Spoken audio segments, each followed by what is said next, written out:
live from the Cajun capital of the world. I'm the average Lafayette, Louisiana kid. See, I'm back on my...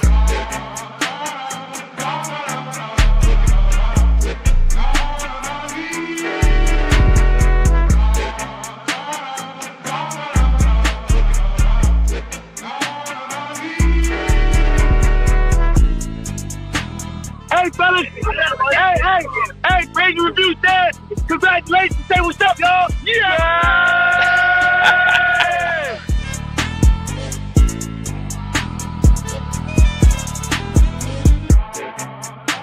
People that have courage don't have no extra gene and no difference in you. The difference is, are you going to sit down when it's time to stand up?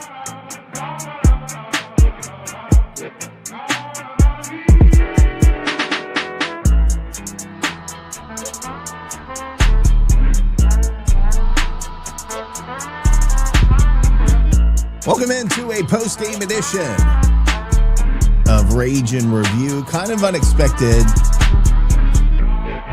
You can blame me for that. The boys are busy tonight. I understand, they all have families. They all have things to do on a Sunday night. I, on the other hand, am packing. So I got a few things done. I thought I'd be out for tonight. Took a little power nap. And after that power nap, I said, you know what? I want to get on and talk baseball because it has been a great week where the Cajuns went 3-1, defeating TSAB on Wednesday, getting a couple of wins Friday and Saturday, and dropping the series finale against Dallas Baptist, getting run ruled. No threads is not glitching. That is on me, 77. That is on me. I posted we were going on, then we decided we weren't, and then I'm back. Maybe I need to get back on those ADHD meds to try to work that out. But all in all, a good week for the Cajuns. Don't like seeing them get run ruled today. That was a little bit disappointing, but how we went down today, I mean, we've got a 5-game homestand coming up, and we get into conference play this weekend. So I understand why after Pruitt, it was kind of like pitcher by committee. And you saw that when we put Colt Brown in. God bless him. He tried. He tried. But in that ballpark against that lineup that is built for that ballpark, I mean, even Sawyer got knocked around a little bit. So we'll talk about the ballpark. We'll talk about Sawyer and Herm's appearances. We'll talk about all that stuff in just a bit. I got to thank the sponsors right now. My appearance on the Tiger Droppings message board where it said I'm miserable. Only time I'm miserable is when I don't have Best Stop Boudin. They are the official cracklins of Rage and Review as well. So while you're out there, get some cracklins. Oh, and by the way, we're going to open the phone lines in a second. 866-454-RAGE. Would love your takes on the weekend. We'll do all of that in a bit. Let's thank our sponsors real quick. We'd like to thank the following partners who make Rage and Review possible. Our title sponsor, the Best Stop Family Market, with locations in Katy and Baytown, Texas, Toledo Bend, Karen Crow, and of course the official location opened in 1986 in Scott. Visit the Best Stop and ask about the Rage and Review tailgate platters. Gulf Coast Bank, title sponsor of the Tailgate Show every Saturday, 3 hours before kickoff. Planet Radio 106.7, Lafayette Roofing, The Yard Goat, Yes Please Branding and Marketing, Old Time Grocery, Stride Safety Solutions, Eat Lafayette brought to you by Lafayette Travel, Rage and Hydration, and Dr. Brett Venable at Recovery Chiromed. And we'd also like to thank our Patreon sponsors listed here. For only $2 a month, you too could have early access to uncut interviews before they air here on our shows. You also get an exclusive Patreon icon next to your name on Cajun Threads, the official message form for Rage and Review. If you are interested in joining as a Patreon, visit us at patreon.com/rageandreview. Thanks to all of our corporate and Patreon sponsors for making this show possible.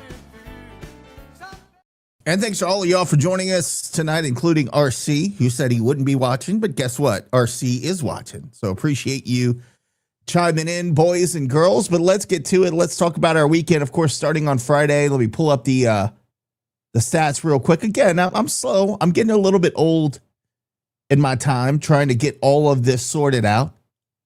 But I do want to put the stats on the screen as I discuss what happened on Friday night, where the Cajuns opened the series with the 6-5 win. Got off to a good start, boys. And this is something that has been a bugaboo these last couple of years, of really getting those Friday night wins. And we were able to do that. At the top of the third inning, the Cajuns struck first. Cajuns Bellard with his solo home run. It was nice to see.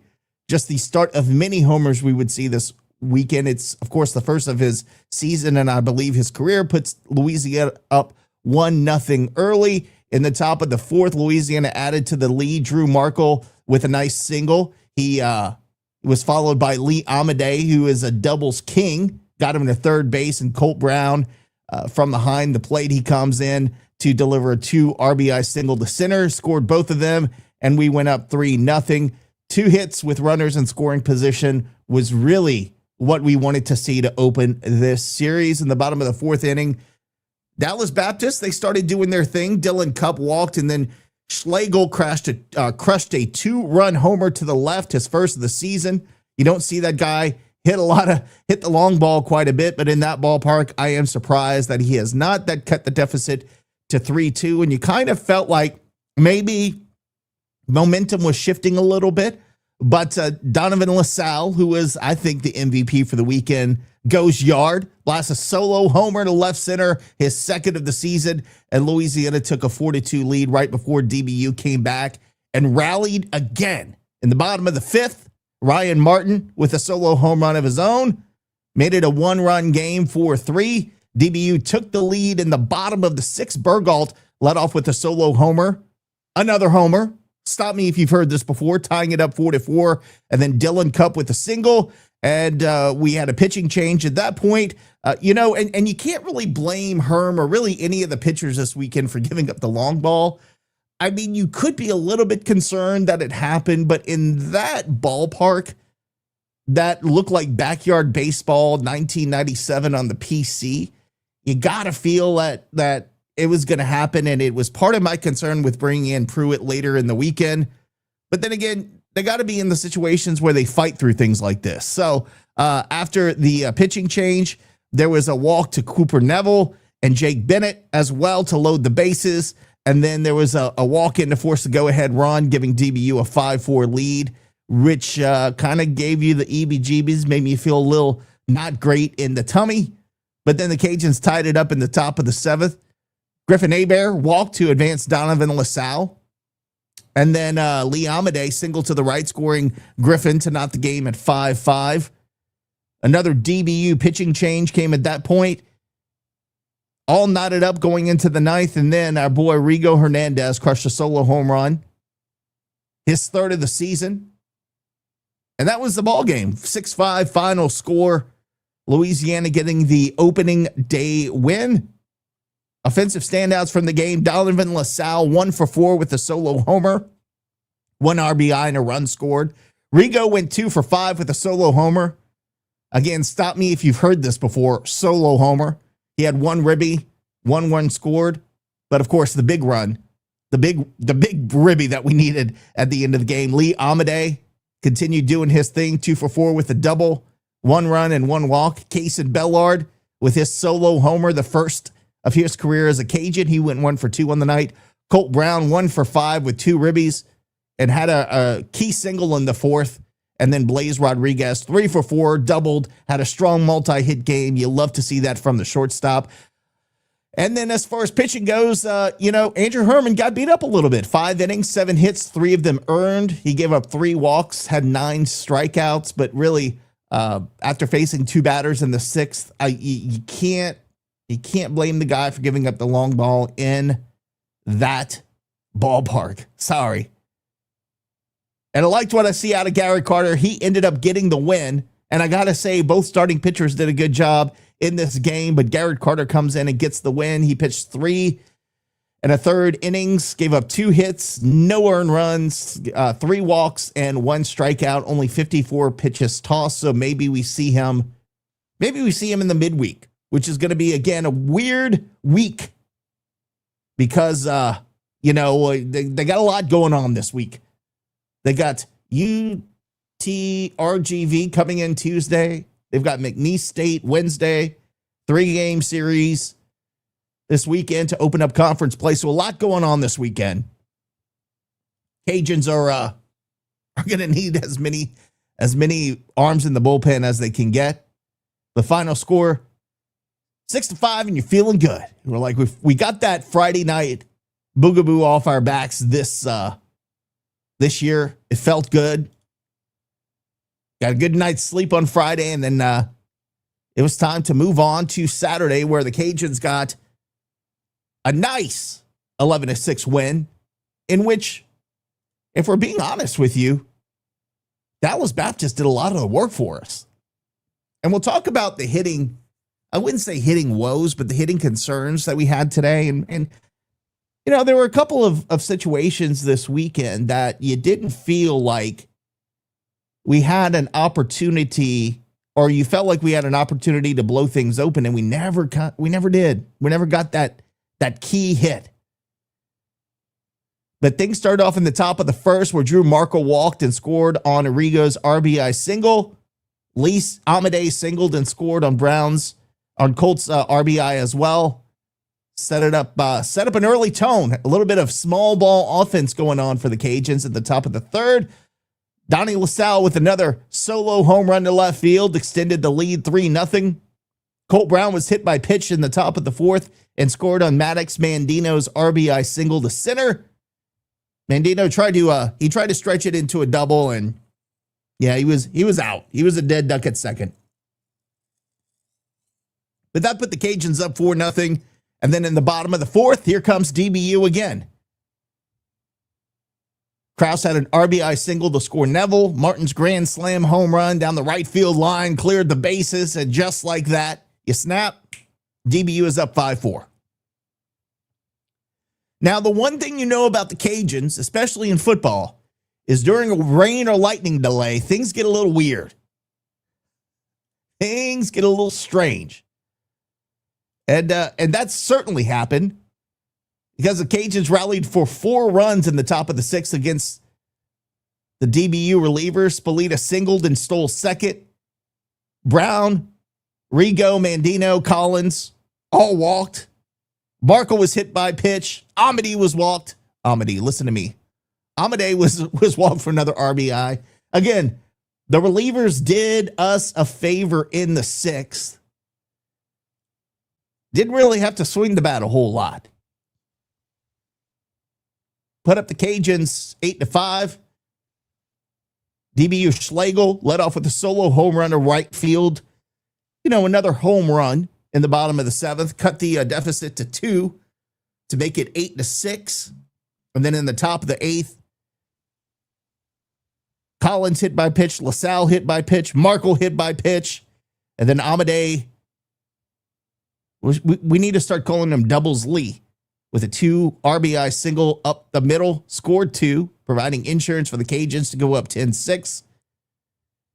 And then after more pitching woes in the top of the 9th, there was a pass ball to score Arrigo, and that was pretty much it. That was the story of the game, was the pitching woes for Dallas Baptist. Louisiana improved to 12-3, while DBU fell to 8-7. The game actually lasted 4 hours and 9 minutes, and we got to see the taps again, which, by the way, is a really, really cool tradition there. Got to see taps again. And it was cool. It was in the mid-50s there. No errors in either of the first 2 ball games. We drew 8 walks and hit by 8 pitches. So 16 free bases given up to the Cajuns in that game.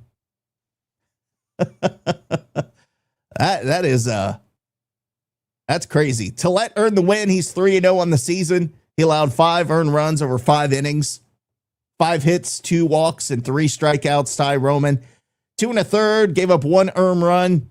Parker Smith, 1 1/3, no earned runs, and Brash closed out the ball game for the Cajuns. Louisiana turned 3 double plays in the game. We also had 3 stolen bases with 2 caught stealing. And DBU, not much on the bases. You see them try to do a couple things today to put it on paper, but not a whole lot as far as running the bases for them. And then, of course, we had today's matchup in which the Cajuns get run-ruled by a final score of 12-1. Top of the first, Cajuns are starting to do their thing. You feel like, all right, we're picking up where we're left off. We got the momentum.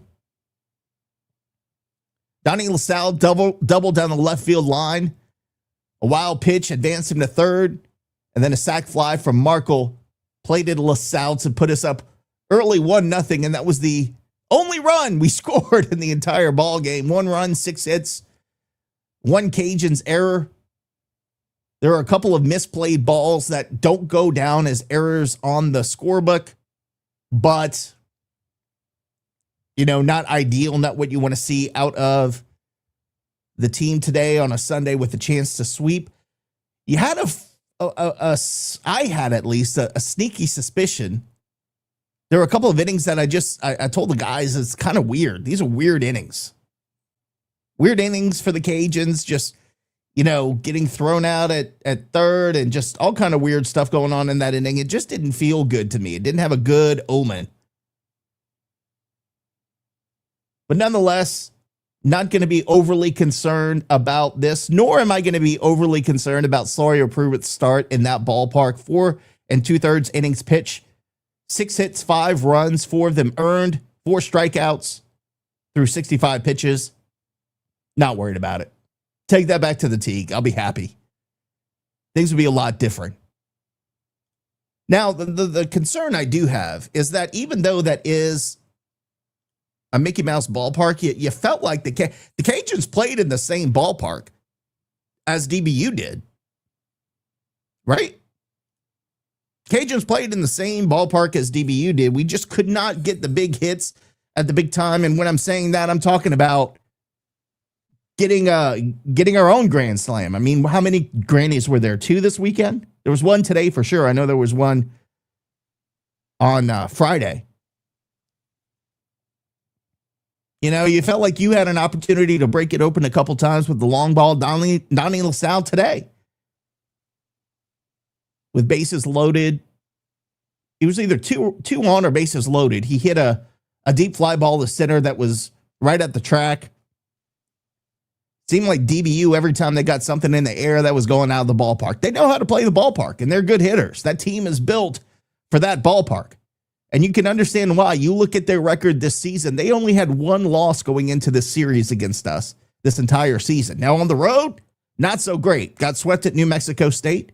Now, New Mexico State also has a Mickey Mouse ballpark, so take that for what it's worth, but the point is, they play a lot better at home than they do on the road. They haven't been swept in God knows how many years. So they came out to play today. They needed that win. They felt like they had to make a statement today going into the week. And not shocked that we dropped this one. Was hopeful, but we were playing with house money, as my friend Josh would say. We're going to open up the phone lines now. 866-454-RAGE. Please give us a call. It's just me flying solo. As long as we have the comments coming in and the calls coming in, I'll keep this on. If not, I'll call it a day and go play some Call of Duty or something. Maybe some RBI baseball on the Nintendo, because that's what it felt like we were playing this weekend. Ryan asked earlier, why are we playing McNeese at 3 on a Wednesday? Bryce saying we asked him to play early because of a flight, or McNeese asked to play early, because of a flight to James Madison. Oh, sorry. I'm getting that confused. We asked McNeese to play because of a conference flight that we need to take to JMU, so they want to play early here too. Okay, whatever. Yeah, it's true about the DBU announcers making a good point about LaSalle not having a high on-base percentage for leadoff. Yeah, you feel like Donnie has the ability to go yard every time. I mean, especially what we've seen recently, the ability to go yard every time he comes up to bat. But I kind of like him in the leadoff spot, but maybe he'll move and One guy I want to ask about, Donnie, and where he'll fall in the lineup is my boy, J. Cole. Josh on the line. What's going on, brother? How you doing? Hey, Nick. Can you hear me all right? I can hear you just fine, bro. Cool, man. Yeah, talking about Donnie being a leadoff guy, I really believe that Deggs has him in the one hole right now because he wanted to see him get some at-bats and kind of catch up to the rest of the group, because you see the tools the guy has. I think he's a 3-hole hitter, and I think we need the pop in the middle of the lineup. I think before it's over, Donnie's a 2 or a 3-hole guy. So TBD, but I truly believe that. But there's also a school of thought that you want to get your best hitter as many opportunities as you can. So you see a lot of that new age baseball coaching is, put your best hitter in a one spot. So who knows? You never know with the guru. You never can be too sure. So, but I agree. I think Donnie's a 3-hole guy. But talking about the weekend, man, look, it's easy to say, 3-1, good week. And I do certainly believe that. I'm going to reverse pitch here a little bit. I'm going to start Sunday. If we're going to lose a game like that, if we're just going to get beaten up, if we're going to have a couple of bad breaks, if we're going to drop pop flies on the infield, I'd rather do it on a getaway Sunday when we've already won the series and you've run out, to this point, your best ERA guy in Sawyer Pruitt. And he's another case. If he's going to take a beating, I'd rather it be today. I'd rather it be on a week where he saw some extremely high highs, talking about the LSU appearance, and then have this low, because I think it's easier for him to balance. And also, I like him seeing it in that ballpark because he knows it's not him. Yes. At that ballpark, we talked about it all weekend. It's a hitter's ballpark. And that's putting it lightly. I agree. I hate playing those games at those kind of crackerjack ballparks because it's not indicative of what, it doesn't really represent what the pitching did. It also doesn't really represent what the hitting is doing. When you hit a pop fly that goes 300 and I think, 22 feet on the grand slam that Franklin hit on Saturday, like, dude, come on. That's just so weak. But anyway, that's another story. But if we're going to get beat, let's get beat on a Sunday. I have no problem with my team having to learn how to deal with failure. And as much as I love to win, you also have to learn how to lose, especially with a young group. So in a lot of ways, it wasn't terrible that we got run rolled. We saved 2 innings of pitching going into a 5-game week. And at the end of it, we're talking about conference starting. So, I think Deggs kind of saw the writing on the wall in the 6th inning when he went and got Colt to go throw. I have no real issue with that. I do want to continue to set up for this upcoming week. I think it's a really important week. But again, you go 3-1, and if you're going to lose, today's the day to do that. So that's my thought on Sunday. We gave them way too many opportunities to score runs today. Too many walks, too many. I'm not going to say they lacked max effort, but like that ball that Mandino didn't catch, I know it's a tough play, but that's a Mandino ball. He makes that look routine more often than not. And then you got Marco dropping the ball on the infield. That's just, come on, dude. That's literally. Do you think it's somebody, it might've been you that mentioned it, but somebody said we've been playing a lot of emotional games, and not just this week, in the past 2 or 3 weeks, a lot of high leverage situations. Do you think that it just kind of all came into play today and guys kind of just not took a breath and not were lazy, but didn't have the focus that they typically had after the week and the couple of weeks that they've had just in these high leverage, high intensity situations? And that's a real thing, dude. It is. You go into a game where it's before you walk on the field on Wednesday, the entire stadium is electrified. That's highly emotional. Then you're down in the 8th against DBU on the road for the first weekend series of the year on the road, and you come back and win that game. And you do it on a walk, not a walk-off, but you do it a home run in the 9th inning. Like, yeah, that's going to take a toll on players, and especially young players. You play a lot of weeks or a lot of games in a week. I think we had a 5-game week the prior week. Then we had LSU, and then we had this first road trip of the season on the road for the weekend. I just think it wears on players. And if I'm the coach of this team, I walk into the locker room today and I say, hey, let's play free today. Y'all just go out. It's a long season. Let's go have some fun today. And sometimes when you kind of take the guardrails off, guys start free swinging. It's a small park, you know. How many times have we taken teams into small parks and all they wanted to do was hit the ball over the fence? I mean, you've seen that a million times, especially with Deggs. So I think that we had some opportunities early to get runners across, and we just had innings where things just kind of fell apart. In I think it was the third inning, we had first and third, nobody out. We go strikeout, throw out, ground out. You know, and we needed to respond to their scoring 2 runs or 3 runs at the bottom of the first, and we didn't do it. So I think after 2 or 3 of those type of innings where we just couldn't get anything going offensively, I think it kind of just takes a toll. And if you're going to lose, I'll go back to my original point. If you're going to lose, today's not so bad of a day to do it. But going back to Saturday, look, Saturday, we all know this. I think we got 16 free passes on Saturday. We're not losing that game. We could have had 2025's team, and we would have won on Saturday. So DBU gave us one on Saturday. We gave them one on Sunday. And on Friday, it was about as close of a game as you can get. I mean, when we go down 5-4 right there, especially the way that we gave up the runs, I didn't expect a whole lot. I didn't expect a whole lot in response. And credit to the guys. The offense put it together in the 8th, and then Rigo took the lead in the 9th. You know, these are the kind of little things, if you want to learn about a team, especially going on the road like that for the first time in a hitter's park, I learned a lot about the team on Friday. Now, Saturday and Sunday is a wash to me. I think if we play that team 10 times, it's probably a 5-5, 6-4 type situation. So, like the group chat likes to say, I believe we are ahead of schedule. But I think outside of Friday, we didn't learn a ton. I think Friday is really what this entire weekend, I think I lean on Friday to let me know what kind of team we have. And I'm just going to say it again, like they have an it factor where they're willing to get into a knife fight, and they kind of come back and get you. If you don't put them to sleep, they're going to come back and get you.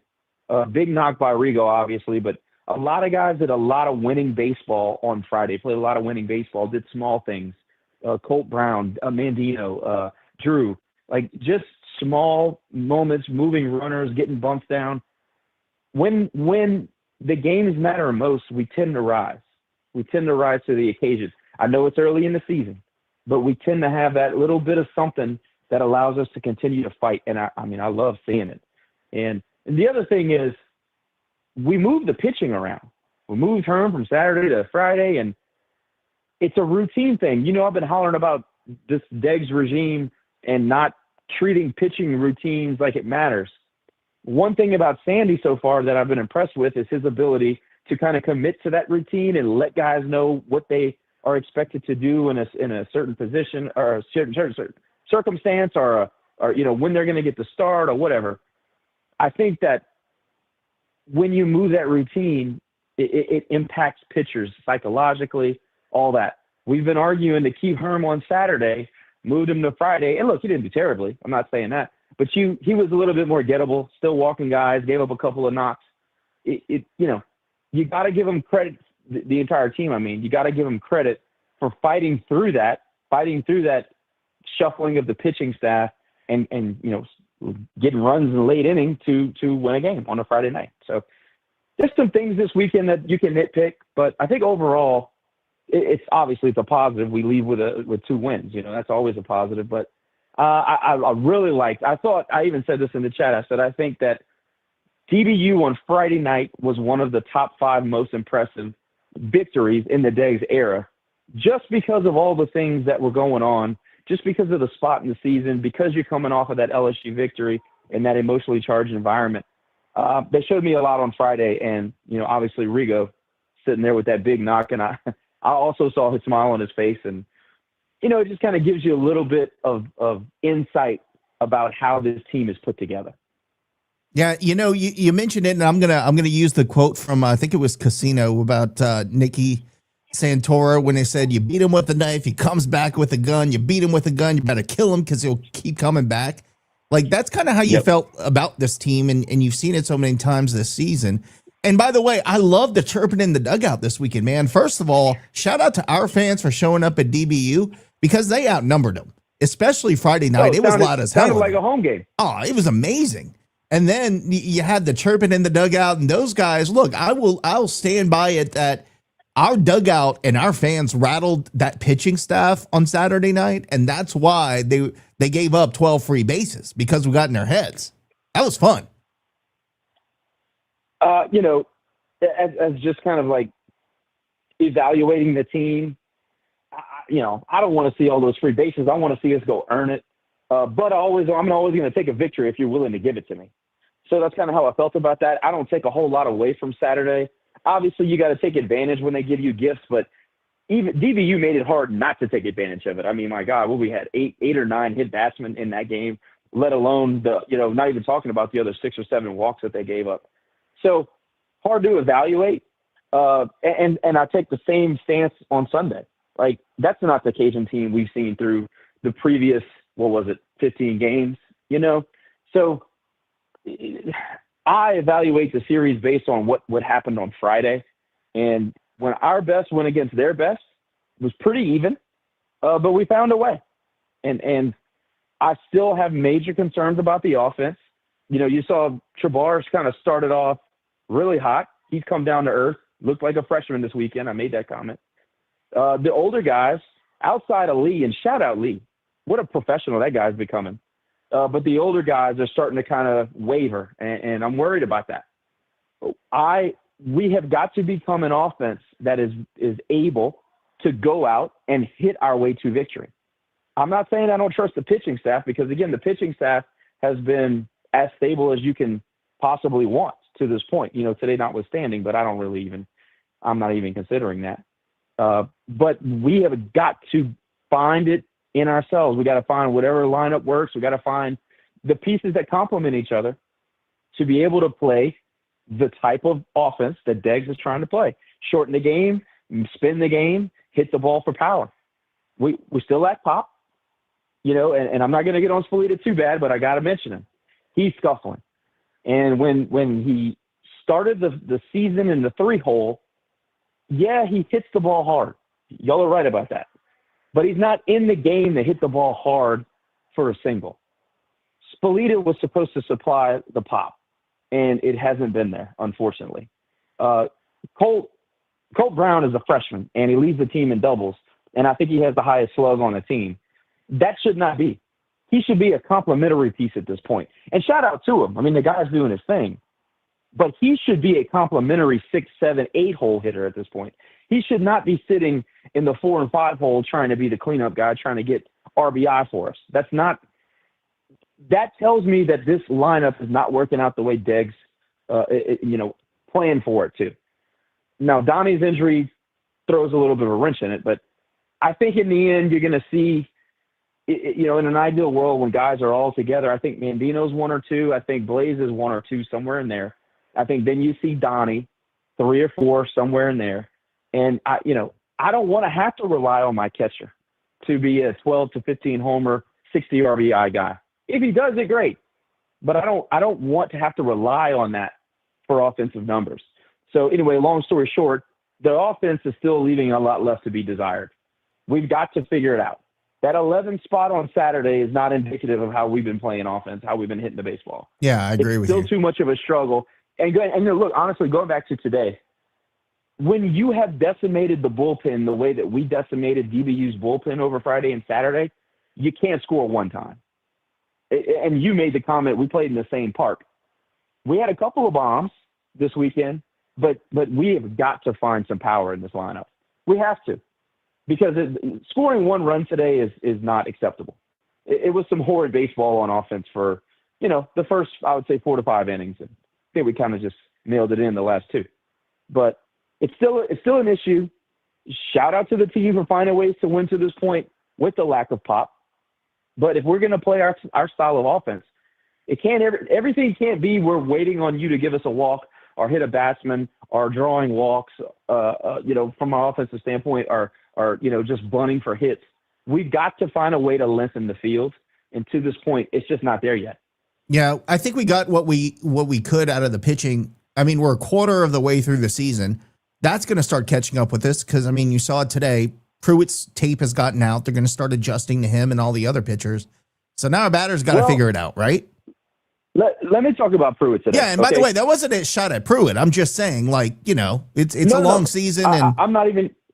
I didn't receive it that way, but I do want to say, watching Pruitt on TV for the first time today was kind of illuminating. He has, and I watched the replay of the LSU game. What he does well, like, you got to remember that Pruitt throws 91, and his breaking stuff is very good when he snaps it, but when he doesn't, it's flat. And if you can't really snap it off, and he comes from a high angle, he's a true 12-6 type guy. But when you're not snapping that breaker off, it's flat, it's hittable, especially in a small park. And his fastball was up today. The first home run he gave up, balls, center cut, right down the middle, 90 miles an hour. It was a mistake pitch. I think it was 102 off the bat. So when he's not hitting his spots, he's hittable. And that's kind of the thing, but he's a young pitcher. He's going to figure out how to pitch. He's going to know where his misses are. And today, breaker was flat and the fastball was up. And I think they hit 2-3 home runs off of him. It's a freshman thing. It's a pitcher thing. It's a baseball thing. He didn't have what he had on Wednesday. That's just a fact. So I don't even know if it's the tape got out on him. I think that he just couldn't hit a spot, and he missed a few too many times, and you can't do that against a good lineup. And make no mistake, DBU has a very, very good lineup. I would say that DBU has the best lineup we've seen this year. Oh, no doubt. They're built. On They're Wednesday, built. We played an above-average team that's playing bad baseball. Yes. On Wednesday. That's you could watch them play right now. They're not a very good baseball team right now. Now, do they have talent? Sure.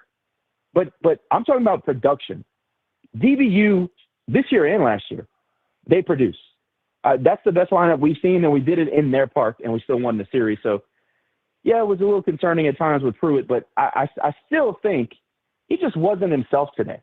Like, I think it's just that simple. Yeah, and with the rest of the team, and I feel like I kept thinking to myself this whole weekend. Robe always built the team based on the Teague. Like, we knew what the Teague is like and how hard it is to hit bombs. You always had one or two power guys, but it was all about focus on pitching. Now, he's a pitching coach, so obviously that's the case, but he was always pitching first. You look at DBU, and it's the complete opposite. That is the hitter's ballpark, and they're built to hit the ball at the ballpark. So I'm not going to put too much stock into that. I doubt. I'd be very skeptical if we give up that many bombs in three consecutive games the rest of the season. I just don't think that happens. Last question for you, Josh, before we move on. I do want to ask you, this weekend we play UTRGV on Tuesday and then McNeese State on Wednesday. I think we go Pap for the start on Tuesday and Brash possibly for the start on Wednesday. What are your thoughts? I think you're probably right. I want to see a heavy dose of the young arms. I'd like to see Flanny get out there. Parker Smith has been really solid for us, and he doesn't get a whole lot of fanfare, but I'd like to see him get some innings. It's a 5-game week. You know how this goes. It's Johnny Holstaff on Tuesday and Wednesday. And like I said, losing today in 7 innings is not the worst thing that could possibly happen. So, Flanny, yeah. I'd kind of be surprised if Brash got a whole lot of work early in the week, because I really believe that Deggs is going to try to get him more worked into the rotation. I don't know if he's going to try to make him a starter, but I think they'd like to see him go long relief if possible. I got to tell you, I really did like the Ty Roman and J.R. Tillett, the way that they used those guys this weekend. I think that I'd like to see that more going forward. I truly believe at their core, both of them are long inning relief guys. I think that's who they are, and I think that's how they, I think that if you had the stats where you didn't have to rely on Tillett to start a game, I think that he is the best out of the pen in long relief. And I think Ty Roman is basically a carbon copy of that. So I'd like to keep that pretty close to how we used it this weekend. But, I think Brash is also going to take on a more long relief, possibly start. You never know with Eggs and Sandy, but I think he's going to be used a lot this weekend, so I don't think he'll get a ton of innings Tuesday and Wednesday. I think Will Taylor will get some work. I really want to get Will going. I think he can be a weapon for this team. And you know, what he did last week is not the Will Taylor that we know from 2025. And by all accounts, he's gotten much better.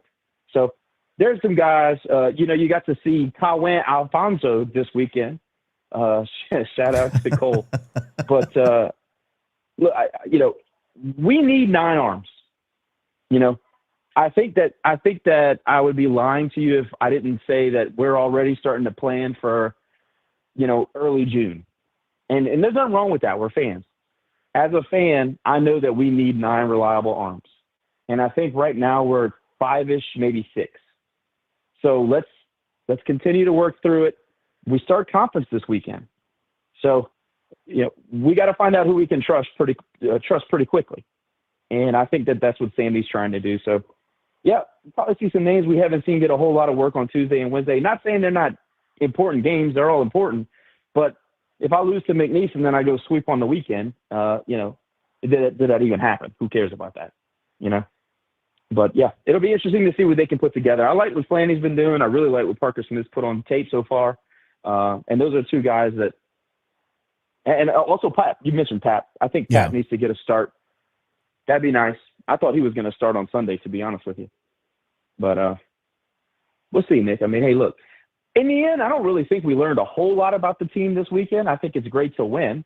But if you're projecting ahead, I think that there's still plenty of answers to questions that we haven't gotten yet, which, as a fan, is good. It's interesting. Keeps us wanting to watch. I can't wait to get to the Teague this week. I'm sure a lot of people feel that way. But the core of the team is clearly good. They're fun to watch. And you know, there's a lot of storylines that you want to follow. You know, I don't think you could say that about 2025. No, I think we're so far ahead of where we were last year. It's night and day, no question. Still got work to do, 100%. But so far ahead. So I like the trend we're going. But this is the time that you want to be having the work to do. You know what I mean? Yep. We don't want to be having this exact same conversation in 2 months. Like, this is the time. And I think so far we've proven capable, and that's exciting. And we have a pretty solid RPI built already in. And not that matters at this moment, but it'll matter at, you know, like I said, at the beginning of June. You saw Maryland took 2 out of 3 from Troy this weekend. So that's nice. I haven't checked on Missouri State, but I think they're winning as well. Yeah, last I checked, they were. I'll check that score. I'm about to go over Sunbelt score, so maybe throw that one in there. Cool. All right, dude. Well, I'll get off of here and let somebody else get in, but I appreciate you taking the call. Good weekend, good week, 3-1. Let's keep it rolling, baby. I appreciate you calling in, brother. We'll see you soon, man. All right, dude. Bye. Thanks again to Josh for calling in. As a reminder, 866-454-RAGE. Would love to hear from you guys. Just taking a quick look around the Sun Belt Conference. Maryland, as he mentioned, took the series against Troy with a win today, 7-6. So that is definitely right now an RPI helper for us.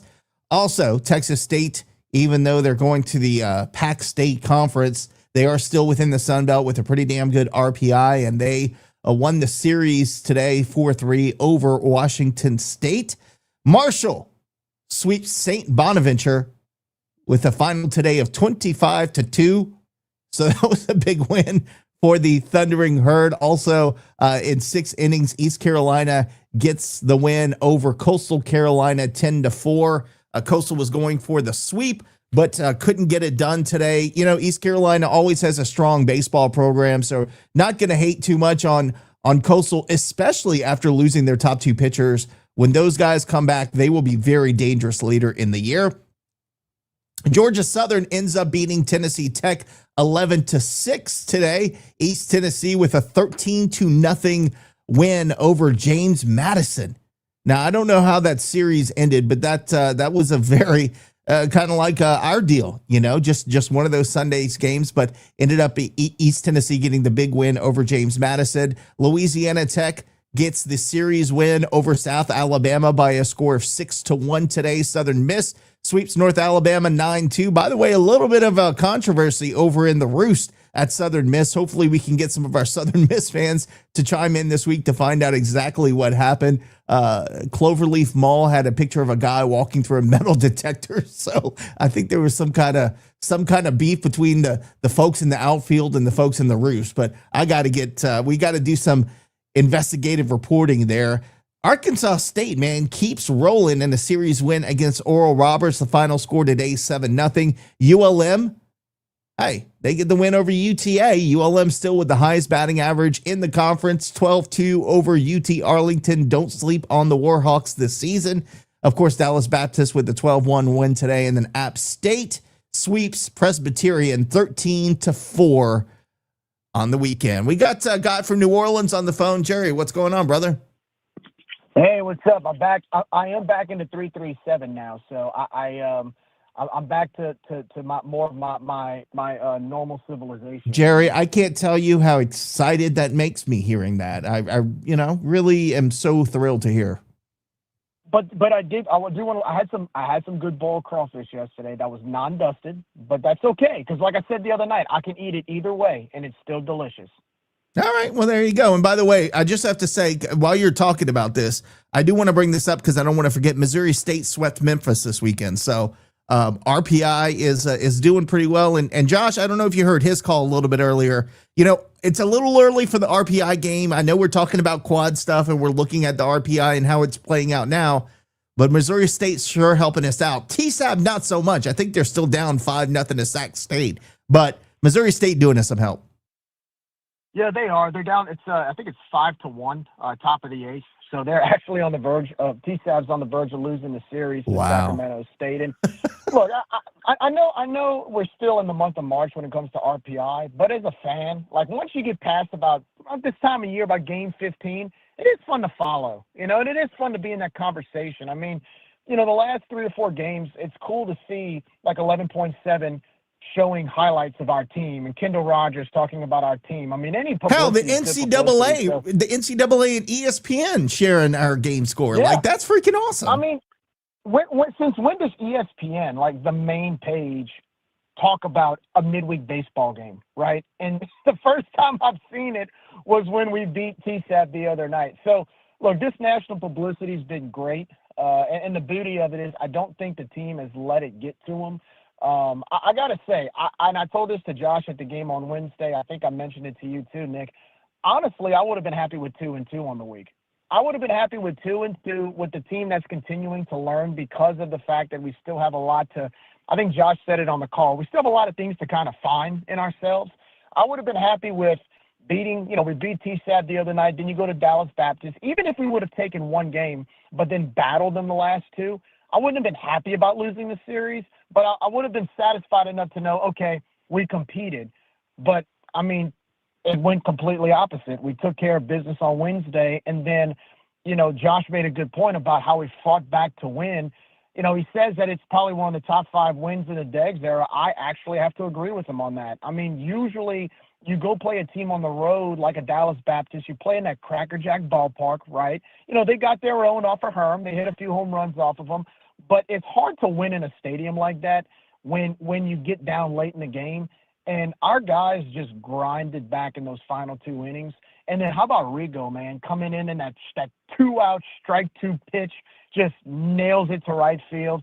And to see Garrett Carter come in and shut the door on him in the last inning after that slow start, that's the definition of a Tony Robichaux grinders right there. That was a big, big, solid statement win on Friday night. And then, of course, yesterday, I mean, Dallas Baptist was a charity. But I will say this, even in spite of that, one thing that I was very impressed with, we go up 4-0, and then JR doesn't have his best outing in the 5th, gives up a few base hits, a walk, and then they hit that grand slam, which I thought was ridiculous considering the ball barely was a pop-up, and, of course, it sailed out. But last year's team, 2025's team, who knows? Maybe we lose that game even with the freebies, right? Because the mental side of it, we were still patient at the plate. Yes, we got hit by a lot of pitches, but at the same time, it was also the pitching and the defense that stepped up. Ty Roman coming in, even as a reliever, I thought he did a pretty decent job. And seeing Parker Smith come in that last inning and just kind of keep them leveled and not be able to score was huge.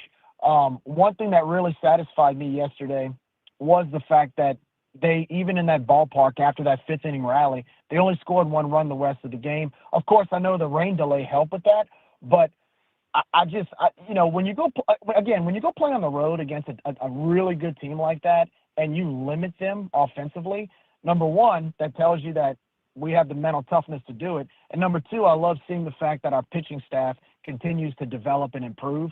So I thought that was really impressive yesterday. Today, Nick, usually other days I'd be furious to get run ruled. Today, I don't know, man. Like, did you feel like it was something to be frustrated about, or was it just kind of like, you know what, we won these 3 other games? I mean, I wasn't that upset. I mean, am I crazy for thinking that? Yeah, I wasn't upset either. I mean, we went into it, and I think Josh or somebody in the group chat said something about we're playing with house money today, and that's kind of how I felt too. Like, you win it, great, that's amazing. We get a sweep, that's huge for us. If you lose it, not the biggest thing in the world. What I didn't like is the way that we lost it. I felt like we lost a little bit of focus today. And like I told Josh, we've had so many emotional games recently, and you could trace this back to the second week of the season where we have walk-off, we're walking Maryland off twice. I think we had 4 walk-off wins this season. We played TSAB this week. We come in, we do what we did on Friday night. This is probably a game, as Josh said, that Dex kind of said, hey guys, you go out, be loose, have fun. I think they took that to the extreme. I would have liked to see us put together a few more hits in the game and compete a little bit better at the plate. Outside of that, no, I'm not losing any sleep over today's loss. I'm looking ahead to this very busy week, and I'm interested to see how we respond in a 5-game week. Yeah, no doubt. And I think another thing, too, to be aware of going into today, look, we were on the verge. If we would have swept them, this would have been the first time since 2013 that DBU would have been swept at home. I know. And then when I heard that stat, I said to myself, we're not sweeping this team. Like, they will not let us sweep them today. And they didn't. Kudos to them. They played in the same ballpark today, and they did a hell of a job. They protected their ballpark and protected their program. There's no doubt, and they played with like their hair was on fire. Plus, I mean, look, in the third inning, we started. Look, did Sawyer have his best game today? Absolutely not. But you know what? He's still a freshman. He's still learning. And let's be honest, like, as a freshman, on the road against a good hitting team with their backs against the wall, I think this was a great learning experience for him. Tony Robichaux always used to say, when you lose, L stands for learn. I think this was Sawyer's perfect learning experience to show, number one, that he's not untouchable, and number two, that sometimes you're going to have games like this. And then on top of that, to compound on that, in the third inning, we get a leadoff guy at third base, and then we got a guy on first and third with no outs and couldn't score. We couldn't score a run. And then you add in the fact that we had a man on first and second with no outs. I think it was Blaze hits a double play right to the third baseman, and you could tell how dejected he was at first base.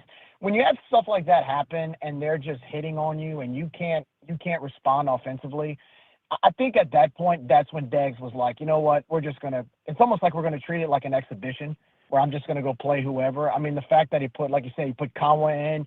It's Cowan, by the way. Cowan. Don't ever say that again. I know we say Cowan, but yeah, don't. I know, don't. But like, yeah, I know Cohen. Yeah, I know Cohen. But even seeing Colt Brown go in the pitch, that's when I'm like, all right, we're probably just calling off the dogs. And then Trip Dobson got to play, and I forgot who else got to go hit. We put a bunch of younger guys in. I was just like, all right, it is what it is. We're pretty much not waving the white flag, but just going out, just playing it to finish the game off, and that's okay. Especially going into this 5-game week. I will say, and I think Josh alluded to this, hitting wise, I'm still a little concerned. I expected, like, Steven Spolita, I mean, he was supposed to be our cleanup guy. He was our DH. I wanted him to at least hit a home run this weekend in that Crackerjack ballpark they have. Didn't see it. Donnie continues to get better. Maddox had I kind of wanted to see a little more out of Maddox, but I thought he got a few base hits. That was good. Lee Amadei is, I don't know if he's ahead of schedule or what, but he's definitely a staple in that lineup, playing great at first base, continuing to do his splits and just killing it at first base. Colt Brown is Colt Brown.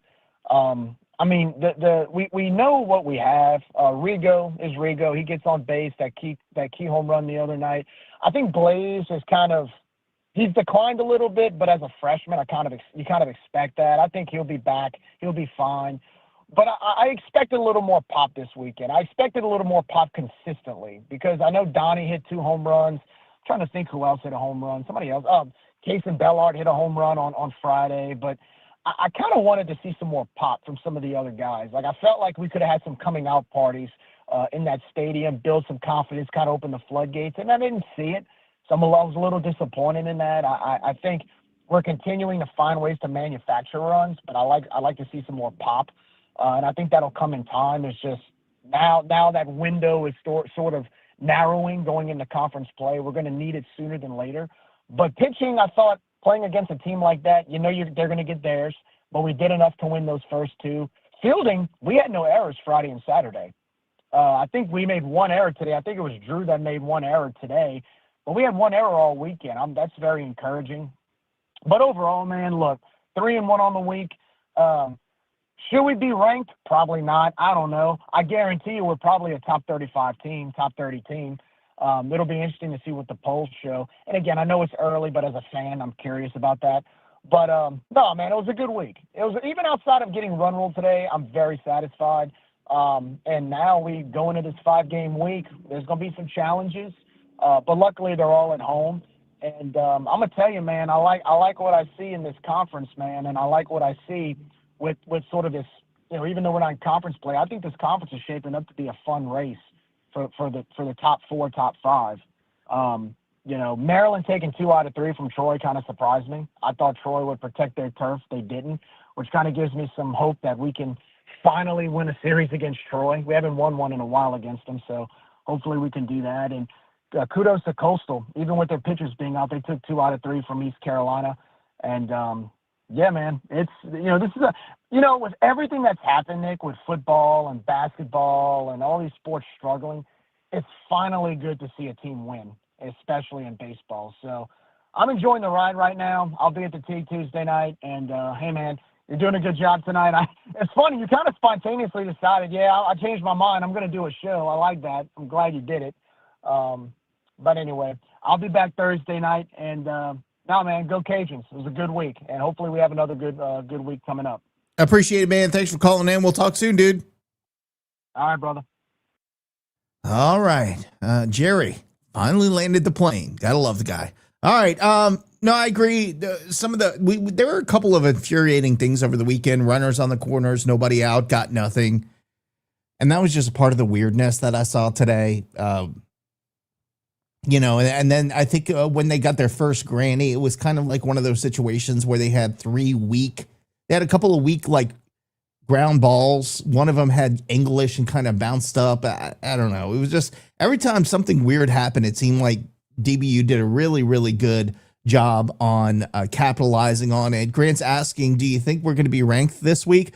Well, at first thought when I looked at it Saturday, I said rank the Cajuns. I think some voters might look at Sunday's score and get a little turned off by that. I don't know. We'll see. I think we're going to be in the also-rans. I think at a very least, we're going to be one of the teams that get mentioned. And as Paul's mentioning, Miami lost. They were 24. It helps us. Florida lost 2 out of 3.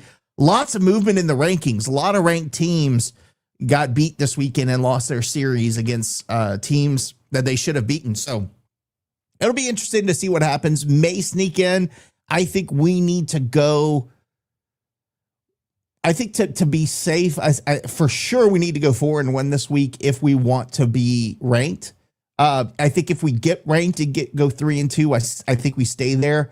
But again, I think the voters will look at Friday and probably say we need another week. We need another litmus test to see what the Cajuns do this week. And appreciate RC saying the dog was telling Gary to land the plane. Look, I love Jerry. He's going to recap everything I said and Josh said one more time. But hey, it is what it is. Taking a look at team stats real quick and to throw this up on the screen. As bad of a showing, and we're not even going to say as bad of a showing, we're going to say as unfortunate of a showing that Pruitt had on the mound today because of that ballpark.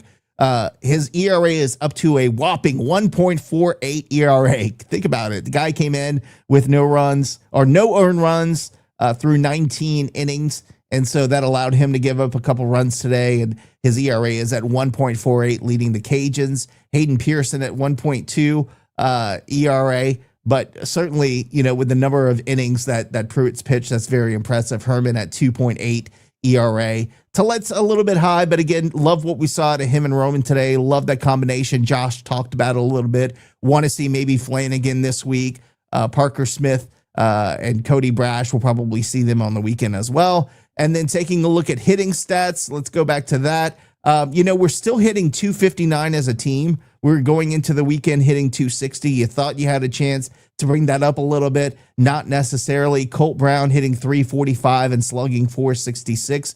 Love to see it. Lee Amadei at 310, slugging 483. Rigo slugging 538, which is second only to our boy Donnie LaSalle slugging 556. Now, Downey's batting average is down a little bit at 244, but you got to think, again, he was injured for a lot of the season and is really starting to get going.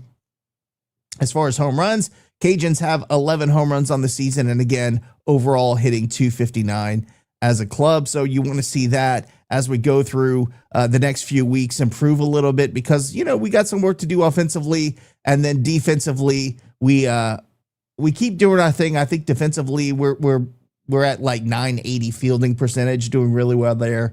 I think pitching is doing what it can, and I want to say one more time, great job by Coach Sandy. We don't want you to go anywhere, my brother. You stay here for as long as you want. Shout out to Elliot. I think he's in Colorado. Glad to see you. Glad to see that you're watching us tonight. And I agree with Cajun Epstein, 1 week away from top 25. I agree. If we do what we need to do this week, I think things will go our way. Coming up this week, we play UTRGV, otherwise known as the University of Texas at Rio Grande Valley. They're coming into the game with a 7-9 overall record. They are 2-5 on the road. They opened the season with a win against Kansas 7-4, then dropped the next two games 10-3 and 8-7. They lost to Texas Tech at home 21-12. So they gave up a bunch of runs on that midweek game on February 17th. They won a series at Houston 2-1, followed by a 14-0 loss at Texas, and then traveled to Lamar. They got swept last weekend, 6-2, 1-0, and 2-1, and then followed that up with 2 wins against Texas Southern. And finally, this weekend, they got a series win over UNO, 2-1. They ended up losing to the Privateers today, 13-6 in Edinburgh, Texas. So again, we will play the UTRGV. I forgot what they're called. You guys are going to have to remind me. What is RG, GR, ABCD? It's something Spanish. You guys going to have to help me out here. Share my ESPN Unlimited subscription ball. Come on now. Maybe we'll have a watch party. Elliot, DM me. Let me know which game you want to have a watch party for. We'll hook you up. The Vaqueros.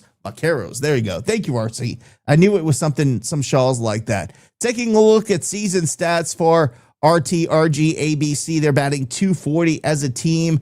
Not a lot of pop, but they do have, I think, more home runs than we do. 18 homers on the season, 124 hits, 20 doubles, 2 triples, and slugging 391 on the season. On the pitching side of things, the Vaqueros have an ERA of 6.6 versus the Cajuns 4.3 after this weekend series. After we play the Vaqueros, we take on the McNeese State Cowboys, who come into the Teague with an 8-8 overall record, opening up their season with a 1-2 weekend against Sam Houston in Lake Charles, losing that series, and then beating Louisiana Tech on the road 8-3. Lost all 3 games in Lake Charles against Kansas. So Kansas putting a pretty good schedule together and getting some wins early in the season.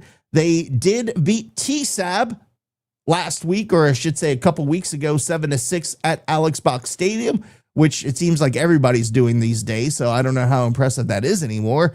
They won the series against Nicholls State on February 27th. That weekend, they went up down to Thibodeau, won 8-1 on Friday, 11-4 on Saturday, and lost the Sunday game 3-2. They beat Southern 14-5 in a midweek game, followed by a 12-2 win over LSU Alexandria. And then over the weekend, lost the series to Houston Christian 2-1.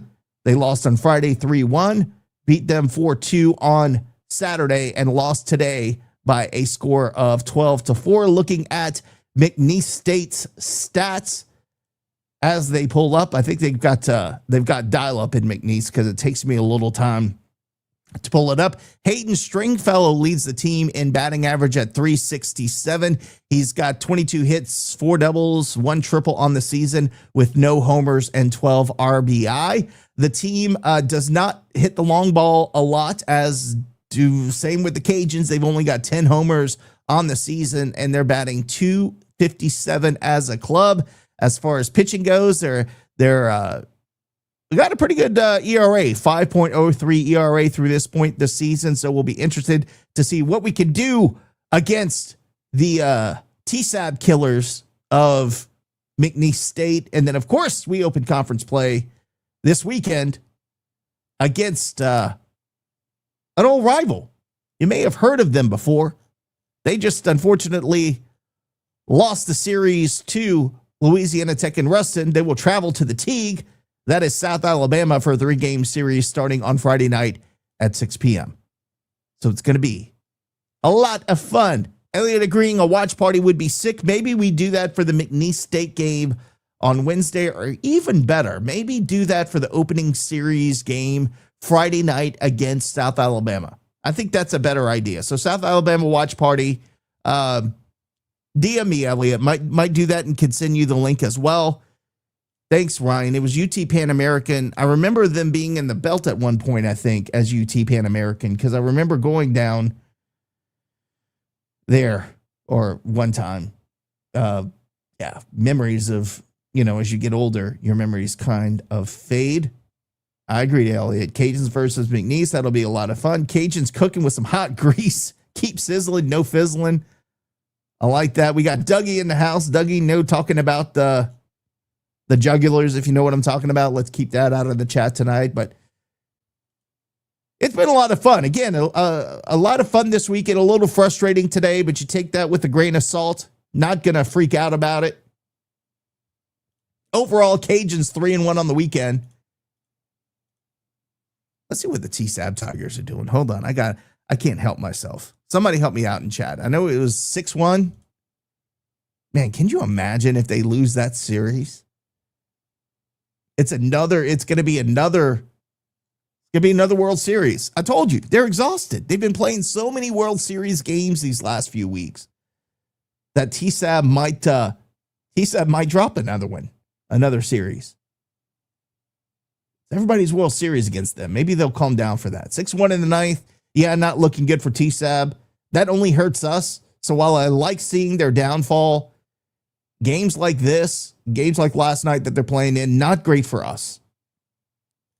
I've been watching the World Baseball Classic. I've been watching parts of it. I've not been tuning into it intently. I will be watching the U.S. versus Mexico game tomorrow night. In fact, I know one of the guys with baseball, Sean, is going to be at the game. I may have gotten some tickets as well, but I will be honest with you, I don't know. Look, I've been to a U.S. versus Mexico soccer match. I don't know if I want to go to any other U.S. versus Mexico anythings, because that was absolutely insane. So I don't know if I have the energy in me to go to the WBC tomorrow night, but I may do it.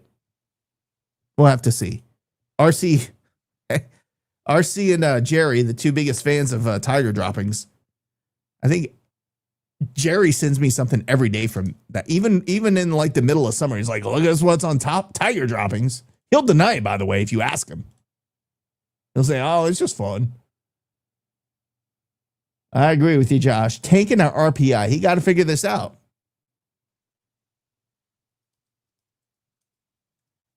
Boys and girls, it has been a lot of fun. I think I'm going to wrap it up. I think I've given you everything I can give you tonight. Haven't eaten dinner yet. I could probably skip a meal, but I'm hungry. Your boy got to eat. So we're going to do that in a little bit. Like, share, subscribe, tell your mama and them to all do the same because that only helps us out.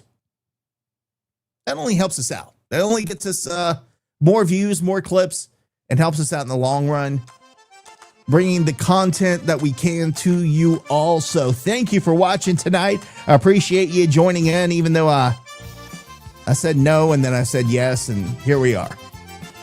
I think it was a lot of fun. I was able to carry it better than I expected with the help of Josh and Jerry and all of you in the comments. One more time, shout out to the Best Stop celebrating their 40th anniversary. Locations in Broussard, Karen Crow, Toledo Bend, Baytown, and Katy, Texas. And of course, the OG location right there in Scott, more affectionately known as Scompton. Doug, I hate you.